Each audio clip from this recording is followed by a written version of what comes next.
got some kind of scratches. No one can say I'm the burn of the matrix.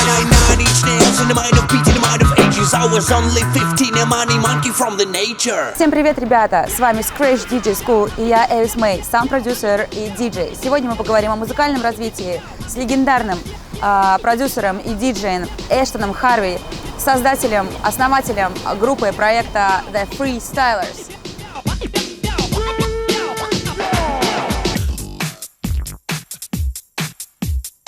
Они до сих пор радуют нас своими ломными ритмами. Начав свою историю еще в 1996 году, они до сих пор нас радуют. Всех любителей брейкбита. Вам уже не терпится его послушать? Тогда 3, 2, 1, поехали! Jump and close and you ready to burst some rhyme. Run away, let me see how the girl them wine. To the people get mad, some boy can't deny. Vibes them up low when they dip on them. Oh, brilliant. Okay, yeah, he's just bung him in the bathroom. I had one towel, it's like the smallest of towel. Have you ever seen a film called Plane, Trains and Automobiles? No. It's like a classic 80s movie with Steve Martin. You know Steve Martin? Yeah. Anyway, he ends up sharing a room with someone and the other guy takes all the towels and he's left and he's had a shower. Have you seen the film Planes, Trains and Automobiles? Oh, yeah. And you know, and he's in a shower and he's left with literally the smallest like hand towel wrapped around his like. That was a bit like what they left me in there. This is supposed to be a decent. Yeah, I know. It's just there was one little towel. Okay. Anyway. So you ready to start? Yeah. So hello guys, and right now I'm sitting next to Aston Harvey. He is actually the leader, the co-founder of the project, the Freestylers. That's correct, yeah. Yes, and I'm really honored, to have an interview with him. Thank you very much for sharing your time with us. No problem. He just landed to Moscow, and we got into the hotel, and right now, guys, I'm going to ask some questions. I want to ask Aston to share his experience in music production, in owning the label, in DJing and so on, because today he is going to give a performance at 2 p.m. for the shift party, for the shift crew. Yeah. Yes. I believe so. Yes. And in one of the Moscow clubs.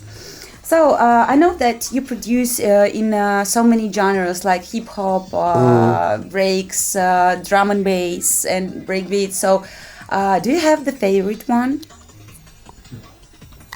Tough question. I just like making music. Okay. I just find it being creative and the challenge of doing. It's like a jigsaw puzzle. For me, making music, I think is like making a jigsaw puzzle. Some are easier, some are harder, but I like the aspect of joining the dots eventually. You know, you have I'm not very good at doing jigsaw puzzles anyway. I don't think I've ever done one in life, but I know normally, you start off with the out and then eventually whatever bit's like the easier bits together, and then it's the rest of it, that basically finishing it off is the harder bit, I guess, but that's the challenge. Oh, okay, yes. But also, I was going to say, the reason why I probably make all this styles of music, because these are all the different styles of music that influenced me wanting to make music, from b-boy electro to old school hip hop, and early house and sort of dub reggae, and that's kind of the inspiration of what makes me, what wanted me to make music and still wants me to make music, and you can totally hear it in the music I make today, I guess, as well. So different music inspires you to create your music. Yeah. But what else? Do you have other things that inspire you? Not really to make music, no, because I'm not a lyricist. So any tracks that you heard of us in the past, there have been vocals, whether it be Tenify, Navigator, Valerie, Surreal, whoever. Normally what happens is I make the music and then we send it out to a songwriter or rapper or reggae artist, and hopefully they'll come back with the first thing or that we like, that we hear. Obviously sometimes it comes back, yep, brilliant. Sometimes you have to work on it. But fortunately, I've worked with a lot of really, really talented people that have kind of delivered sort of straight away. You know? Yeah. All right. So, what actually DAW do you use? I use Logic. Logic. Yeah, and I'm still on Logic 9. I haven't even moved to Logic 10. I've even like when we did. I've always been late to the game as far as like techno. I'm not really a techno. I don't get wrapped up in, I've got to have the latest, you know. Yeah. Because I just remember, you know, the music that inspired me to make music was just made on like simple machines and you know, and just like, which kind of made the rawness. And I think that's what how I make music. I still have that mentality of making it quite raw. But like the first two albums were done on this program called Cubase on an Atari. So we had loads of samplers, I had a big mixing desk, but then when we made Raw as Fuck and Adventures and Freestyle and everything from then on, we had a Mac and was making on Logic. But then even like my Mac was like old, and I still got my same Mac now that I've had from 2011. So I kind of get you. Sorry? Is it white? Is it? Oh no, it's a tower, so it's not a laptop one. Okay. Yeah. Oh no, I kind of try and stay away from doing music on laptops, but I know it's like what you get used to, you know, and I'm kind of quite comfortable with still using the same software. I do want to upgrade though, purely because, you know, the computer does kind of get a bit old and I get bits, you know, you get stops and starts sometimes, and but yeah, I'd like to. I can use Logic 10, but yeah, I'd like to probably move over this year at some point. So about the raw style, you were talking like that. You like this raw. I know that you. Do you have still this project that is called like fucking raw, something like this? What's it called? Yeah, fucking raw style. Fucking roll. Yeah. What? Yes. What's that? I read that you had like this the project that you had like something raw as fuck. Oh, raw as fuck. Raw as fuck. Okay. Raw as fuck, Right. yeah. Okay. So what happened was, right. So we made our first two albums. We Work Hard and Pressure Point. We were having some technical internal problems with our record label that we were signed to, because they kind of went under, but we were still wanting to make music, and we just came up with this title, Raw as Fuck, because the music in expression in English was, oh man, that's raw as fuck, you know. It's just like literally just real heavy beats and bass, and anyway, I ended up calling the album Raw as Fuck. So all right, but, so yeah. that was the album. That was the album. Yeah, that was the album. But also, I think we did one track as the artist Raw as Fuck, which was Punks. Actually, that's what it was. Yeah. So the first release we did, before we'd even made Raw as Fuck, we recorded this track Punks under the name Raw as Fuck that went on the album called Raw as Fuck. Okay. If that hopefully makes sense, yeah. Okay. Actually, cool. This is like kind of your style. I mean, I think that like your view, like this raw style. I think it's cool because right now I am talking to the modern, like techno artists, and they think that like the raw style is sick, is very cool. The raw style. Yeah. Well, yeah. I mean, there's an art in making raw, because the thing is, it's kind of more exposed. Because if you just got like three elements, they have to be the three best elements, whatever it is. It's like if you're doing some drums, maybe there'll be some interesting snare sound, or there'll be an interesting shuffle on the beat, or the reverb, or break that you're using, or the bass. So it's like. But it's like having a movie, you get movies that they might have the most amazing visual effects, but the crap story, which lets it the whole thing down. So I think you have to have the initial basis for something. you know, like baking, I don't know, like when you, you know, like you have to have the original, you know, if you're making a cake, you need eggs, flour and water. Yeah. And if you just miss out the eggs or something, make some weird shit, trying to be too experimental. Everything will be ruined, like. But also, like, again, it's like a friend of mine I work with sometimes, like he'll get a bass sound and then he'll put like about 40 plugins on it. And I say, why don't we just find... I'm being over, you know, but he'll put some stupid amount of plug, you know, like, and I just said, why don't we just find a good sound to start off with, rather than trying to make something that doesn't sound so good and you've got all that rubbish on it, you know, but that's my way of making music. I guess, you know, anyone that is successful at making music, producers, you know, you need a signature. It's different because that's our voice. If you're a successful vocalist, it's your voice, it's your tone in your voice that is carried through, and you've got to make, you know, whatever it can be a good tone, it can be a bad tone, but however successful you are. So our tone is our sound as a key of how we make the music. So you might have a style of doing a drum fill, or the mix downs or the bass sounds you use. So I think that's the most important thing, is as a producer, is totally finding your own style, but that comes with just years of doing it. And I know you might make one record and that will be your style, and copy everything else after that, I don't know, but yeah. So you answered actually one of my the question that I wanted to ask you about the style. Oh, right. Yeah.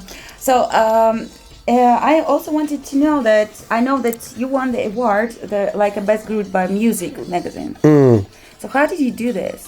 How did I make this award? So we are making actually this a video for the starters, for their I don't know, for the students of Scratch DJ school. Oh, okay, and right, they're okay. starting, and you know, for them, like to win the award or like to talk to hear what you say, it's like wow. Right. So how did you do it? They want to know. How did I make an award? Yeah. Well, I made a track and it just went on to become very successful, and like we won an award. That was for Push Up, but that came out in 2004-5, and yeah, it just because it was just such a massive record, and it wasn't like, yes, it crossed over commercially, but I didn't go out intending to make a a pop record, but it crossed over. Lots of people liked it, and in Belgium especially, it was like a #1 hit record there.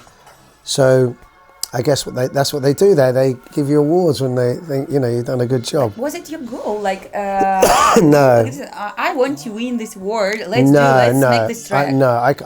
I've never made music that, I just make music because it excites me. Yeah, okay. Thinking hopefully other people it will excite. When we made Push Up, I knew it was a good record, but I had no idea. You know, I believed it was potentially had a hit sound to it, okay? Yeah, but it wasn't a calculated. I never make a calculated. You know, I'm not a pop. You know, I'm not a pop music writer. I'm under pressure. Like, it's got to be like top 5 in the national charts globally. You know, it's just like I'm not like that. So, and I think I'd rather stumble across it anyway, because my musical taste, even as a kid, is I was never into what any other kids were into. They were into whatever was popular at the time, and no, I just didn't relate to me. So, but yeah, it was nice to win awards. I haven't won anything since. Yes. On that scale, I think we've won like best breaks tunes when they used to do this breaks poll award, but that doesn't happen anymore. But the Push Up won some proper big accolades when it came out. Yeah. This is great. Like for me, it's a dream because you know I'm also a producer and a DJ, and I don't know how to win this. I don't know what to write, but it's not my goal. I also do what I like, and actually I understand everything that you tell. Like no, I'm saying you just got to make something, believe in what you made, it excites you, hoping that other people will like it. Yeah. And but the thing is, most well, it depends on that. Now you have drum and bass awards, which is probably like the biggest underground music award sort of thing they have. But pop music, it's like, you know, okay, maybe you'll win a Grammy. You know? I mean, yeah, you can. But some people, you know, they want to. I want it. That's my dream. I want to win a Grammy. Yeah. But I would say a lot of dance music producers, if they're making cool music, you know, even on a high-end scale, like Chemical Brothers, Prodigy, they make really good, solid music over the years. They haven't thought about winning awards, but they've won awards because their music has touched so many people, you know? Yeah, actually, that's true. Thanks for these words. Very nice to you. That's where we have the same opinion. So I have another question. I know that you formed the group in 1993. In 1993. No, I don't know where that came from. Yeah, it was from Wikipedia. Yeah, I know, it's wrong, and that needs to be changed. All right. Okay, so it was actually we started at the end of 96. 96. Yeah, 96. So anyway, it's more than 20 years. Yeah. It was more than our 20 first release came out in 96, yeah. So I met Matt, who I worked as the other guy in the Freestylers. We were signed to the same record company, and they had quite a success of releasing a lot of big club records, sort of mid-90s. And I'd already sort of been making music I started making music when I was 19, and I'd had big success underground, not commercial, but my name was out there and the various guises and blah, blah, blah. And Matt knew my music and the vibe I was coming with, and he said, I'd really want to do a tune with you. And we went in the studio, made a track, that went out, then we released more, then we did an EP, and that's when, so it all changed for us when we had a track, B-Boy Stance, because that went in the charts in the UK, and that's when the whole Freestylers, we started doing an album, and that's when it all kind of took off for us. So did you organize your label, the name of the label, Scratch City Records? Do you have this label? No, well, we can always bring it back up, but no. So the first release we ever did with Freestylers was this label Scratch City Records. It was called Drop the Boom. So I think we released that, and there was another track on the other side, and I think it was the only release on that record label. Because you couldn't, at the time we were assigned to this label called Fresca Nova, and they were more house label, and Fresca Nova, which became the home for Freestylers and Plump DJs and all the big early breakbeat sound back in like the later, like from 97, 98 onwards, that hadn't been set up quite yet. So this was like a precursor to Fresca Nova being set up, and it kind of went from there really. Okay. Yeah, but I don't think we've ever released anything since. All right. It's a one-off. So I was thinking about that you are in music and you the leader of this project, Freestylers, for more than 20 years. What was the most challenging moment for you? That's a good question. Yeah, and what did you do with it? I guess the most challenging move is still being here in a way, and being relevant, and people wanting. It's very long, challenging moment. Problem being people still wanting to hear your music and what you do. And I feel very honoured because there's obviously a lot of younger people making music, but I'm a bit older now, and people still want to hear. I still feel I have a lot of music in me, and a lot of good music to bring out. We're just about to finish a new Freestylers album as well, so I guess it wasn't really a challenge as such, but we did an album. The last album was called Coming Storm, and we worked with, just to change things up, we worked with another producer, and it was a time when kind of dubstep was big. I wasn't really into the whole dubstep thing, but we tried to work with someone to kind of just, we've done 4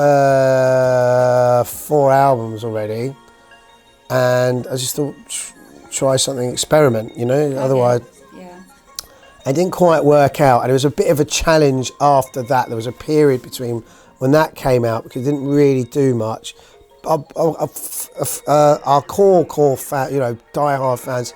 Some of them didn't like it. I saw some shit reviews somewhere and like on YouTube saying blah blah blah blah. But you got to take the rough with the smooth. And it was a bit of a challenge to kind of not doing that. I'm going back to me because I have a way of sorry. What's going on here? Pause the call. I don't like the mic downstairs. Is that Mike? Right. I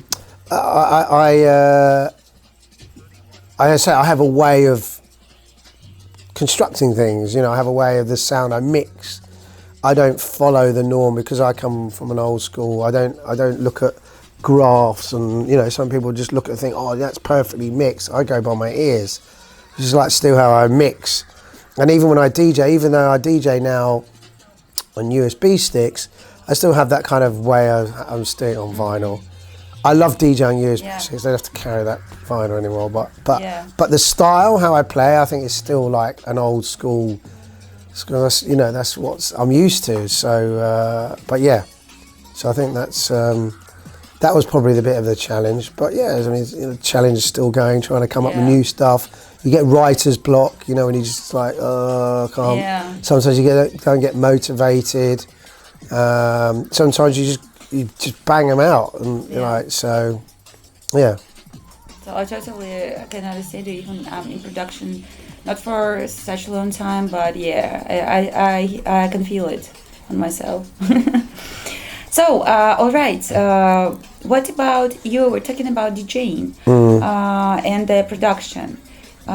Is it necessary for a producer to be a cool DJ? Like to know how to use all these DJ tricks, or it's like enough to know the basis, like how to mix the. Well, what happened was, I would say more the Americans. Yeah. What happened was there was probably about 2008-9 when the whole EDM dubstep thing got massive in America.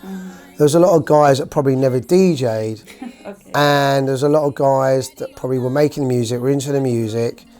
And that did change the landscape because they were going out, and obviously there was that thing, all these trolls online. Oh, he's not even DJing, and blah blah blah, and pressing play. And it was literally that.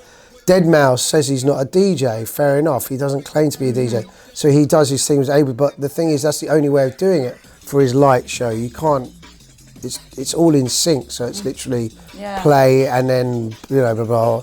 I mean, you can have someone at the front doing the lights and pressing buttons, but a lot of those shows, it's all in sync. It's all time coded and.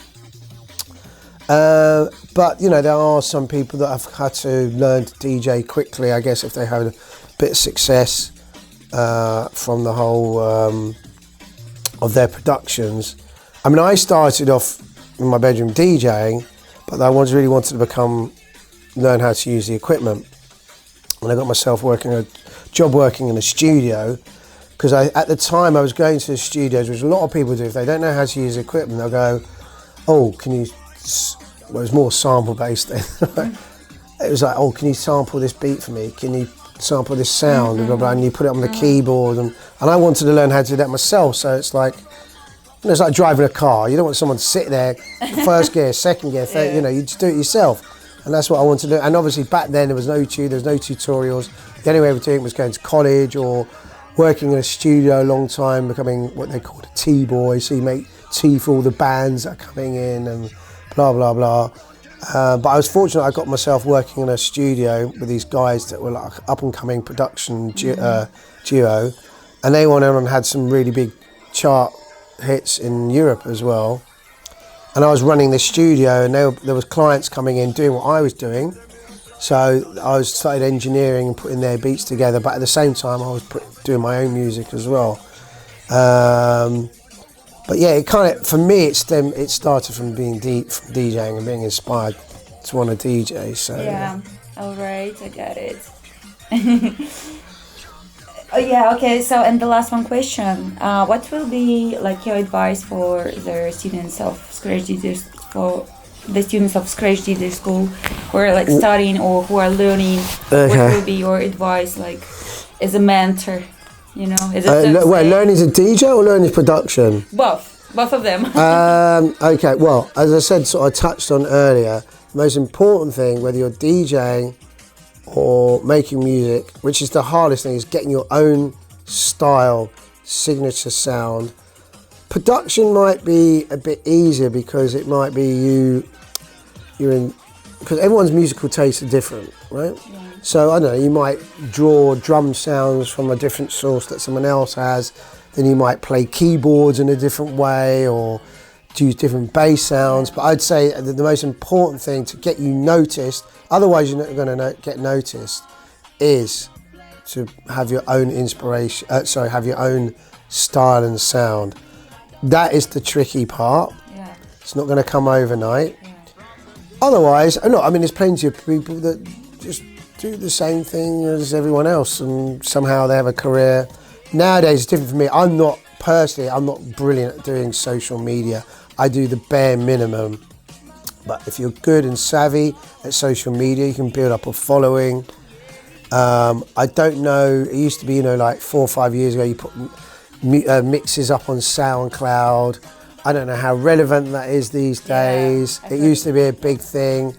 Facebook, it seems everything's changes. 1 minute it's Facebook, now it's Instagram, then it's Spotify, then it's, for YouTube so it's a bit of a minefield.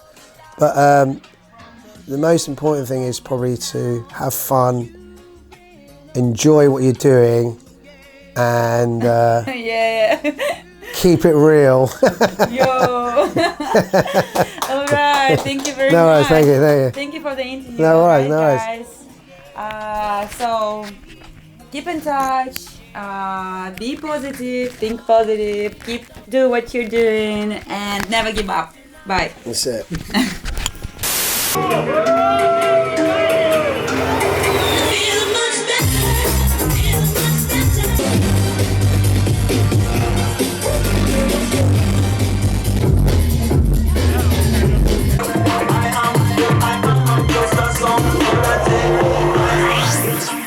Понравилось? Ставь лайк, подписывайся, чтобы не пропустить наши следующие выпуски и оставаться с теми вместе со Scratch, DJ School и Evis May. Killing mail, I got some kind of scratches. No one can say I'm the burn of the matrix. 9 each nails in the mind of beat, in the mind of ages. I was only 15, a money monkey from the nature.